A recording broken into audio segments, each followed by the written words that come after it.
ஆட்டு ரத்தத்தை வாழைப்பழத்தோட சேர்த்து பிசைஞ்சு சாப்பிட்ட பூசாரி உயிரிழந்திருக்காரு. இது அவர் மட்டும் சாப்பிடல, பக்தர்களுக்கு பிரசாதமாகவும் கொடுத்துருக்காரு. அது மட்டும் இல்லாமல் அவர் கூட சேர்ந்து இன்னும் 4 பூசாரிகளும் இதே மாதிரி சாப்பிட்ருக்காங்க. அந்த கோயிலில் இது ஒரு வழிபாடாகவே நடந்துக்கிட்டு இருக்கு. அப்படி இருக்க நிலையில் இவர் உயிரிழக்க என்ன காரணங்களாக இருக்கும்? அவர் உடம்புல எந்த மாதிரியான பிரச்சனைகள் ஏற்பட்டிருக்கும்? அதை பற்றி தான் இந்த வீடியோவில் நம்ம பார்க்க போகிறோம். சின்ன வயசுல இருந்தே நமக்கு திருவிழா அப்படின்னா ரொம்ப பிடிக்கும். அங்கே போகிறதுக்கு ரொம்பவே குஷி ஆகிடுவோம். அதே மாதிரி தான் இந்த மசானாக்குள்ளேயும் போய் பார்த்துடணும் அப்படின்னு நம்ம எல்லாருக்குமே ஆர்வமாக இருக்கும். ஆனால் பெண்களையும் குழந்தைகளையும் அங்கே அலோவ் பண்ண மாட்டாங்க. அதுக்கான காரணம் என்னன்னு கேட்டிங்கன்னா, அங்கே உயிரோட கோழி மற்றும் ஆடு மாதிரியான விலங்குகளை தலையை திருகி அதோட ரத்தத்தை குடிக்கிறது, அதை உயிரோட கடிச்சு சாப்பிட்றது, இந்த மாதிரியான விஷயங்கள் எல்லாமே நடக்கும். இதை வீடியோவில் பார்க்கும்போதோ இல்லை கேள்விப்படும் போதோ இதெல்லாம் சாப்பிட்றவங்களுக்கு எதுவும் ஆகாதா அப்படின்ற கேள்வி நமக்குள்ள எப்பவும் தோன்றிக்கிட்டே தான் இருக்கும். இதே மாதிரியான வழிபாடுகள் தான் கோபிச்செட்டிப்பாளையம் பக்கத்தில் இருக்கக்கூடிய ஒரு கோவில்லையும் நடந்துகிட்டு இருக்கு. இந்த கோவில்ல பழனிசாமி அப்படிங்கிற ஒருத்தர் பூசாரியா வேலை பார்த்துட்டு வந்திருக்காரு. இந்த ஒரு வாரமாவே அந்த கோயில்ல திருவிழா நடந்துகிட்டு இருக்கு. இந்த சமயத்துல தான் அங்க பரன் கிடாய் வெட்டு அப்படிங்கிற ஒரு பூஜை நடக்குது. அதாவது கோயிலுக்கு வாசல்ல பரன் மாதிரியான ஒரு அமைப்பு இருக்கும். அது மேல பூசாரிகள் உட்காந்து பக்தர்கள் வேண்டிக்கிட்டு கொண்டு வரக்கூடிய ஆடுகளை வெட்டி அந்த ரத்தத்தை குடிக்கிறது, அது மட்டும் இல்லாம அந்த ரத்தத்தை பழத்துல பிசைஞ்சு பக்தர்களுக்கு கொடுத்து அவங்க அதை சாப்பிட்டாங்க அப்படின்னா கடன், குழந்தையின்மை மாதிரியான பிரச்சனைகள் தீரும் அப்படிங்கிற ஒரு மிகப்பெரிய மூட நம்பிக்கையை அந்த கோவில்ல ஃபாலோ பண்ணிட்டு இருக்காங்க.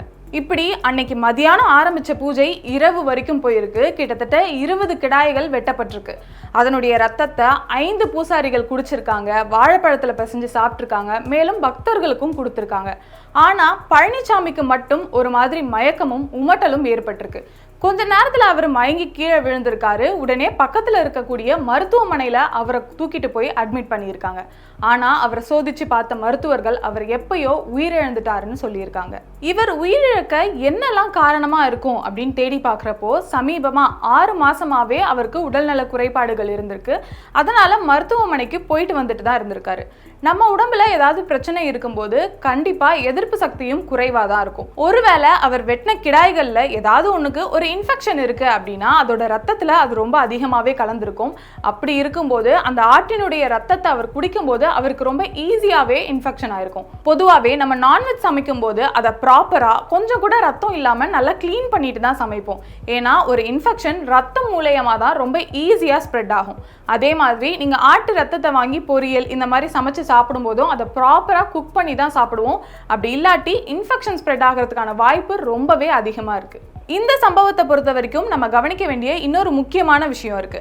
100 ml ஆட்டு ரத்தத்தில் 26 mg அயன் இருக்கும்.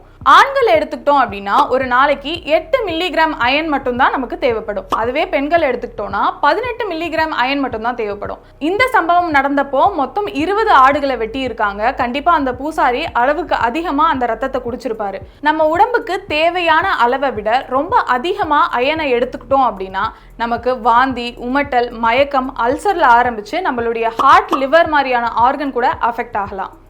இந்த மாதிரி பாதிப்புகள் ஏற்பட்டு அவருடைய ஆர்கன் செயலிழந்து கூட அவர் இறந்து போயிருக்கலாம். கடவுளை வழிபடுறதும் வழிபடாமல் இருக்கிறதும் நம்பாமல் இருக்கிறதும் தனிப்பட்ட மனிதனுடைய விருப்பம் தான். ஆனால் மண் சோறு சாப்பிட்றது, முட்டி போட்டே கோயிலை சுற்றி வர்றது, இந்த மாதிரியான மூட நம்பிக்கையில் நம்ம ஃபாலோ பண்ணும்போது நம்ம உடல் நலம் ரொம்பவே பாதிக்கப்படுது. அதனால இந்த மாதிரி மூட நம்பிக்கைகளை நீங்கள் ஃபாலோ பண்ணாதீங்க அண்ட் மற்றவங்க பண்ணுறதையும் என்கரேஜ் பண்ணாதீங்க.